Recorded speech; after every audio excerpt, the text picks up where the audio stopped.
Hi everyone, welcome back to another video. I'm here today talking all about tiny recruitment teams, and I'm joined by Sarah Purches, Talent Acquisition at RMIT Online. Welcome, Sarah. Thank you, thanks for having me. So tell us a little bit about RMIT Online. Yeah, so we're actually a startup that's owned by the bigger university, RMIT Online.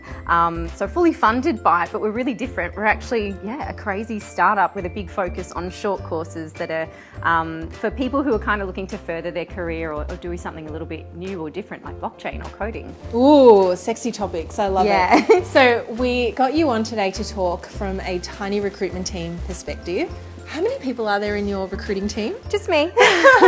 Running solo. Yeah. So Sarah, in terms of productivity and sourcing and being a team of one, what sort of technologies do you use or programs do you use to kind of stay on top of all of it? Yeah, sure. Well, I mean, aside from all the usual like your calendar, in the office, we're heavy users of Slack. I use Trello quite a lot. I'm currently building out our onboarding experience using Trello, so it is amazing. Slack incredible. And Trello. Yeah. But you can also tap into all these amazing other resources within Trello. So I've just discovered that this week, and I'm like, you have to teach me. It's really cool. And I'm also looking into all sorts of other tech, particularly after ATC. There's some really amazing things. So this week I've met with Saucer, and we're implementing that next week, and I'm meeting with Vervo next week. Yeah, shout out to brands that were in the innovation lab as well. Amazing. So what about your top tips for either newly formed small recruiting teams or even recruiters who are watching on this who've never been a part of a small team before?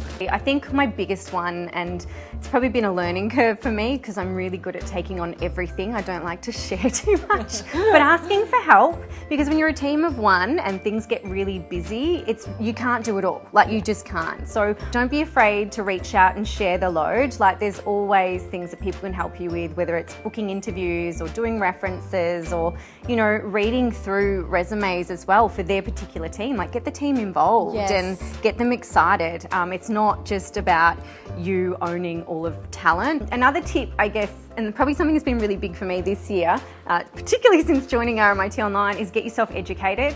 The recruitment landscape has changed so much, and it's only going to change even more. I mean, blockchain is coming. That's going to affect, I think, all HR departments out there, because it's probably going to be how we store data and information about people.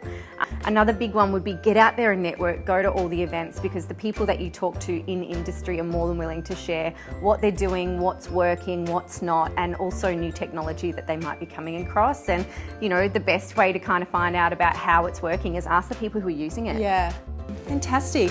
Well, thank you so much for joining in, sharing your tips for tiny teams, small and mighty, might I say, because it doesn't ever mean that you're recruiting less roles, right? No, yeah. God, no. Plus all the strategy and the road mapping and everything else that you have to do. Yeah. So shout out to all of you tiny teams out there. Be sure to follow Sarah on LinkedIn, hit her up for any advice and tips, and I'll see you in my next video.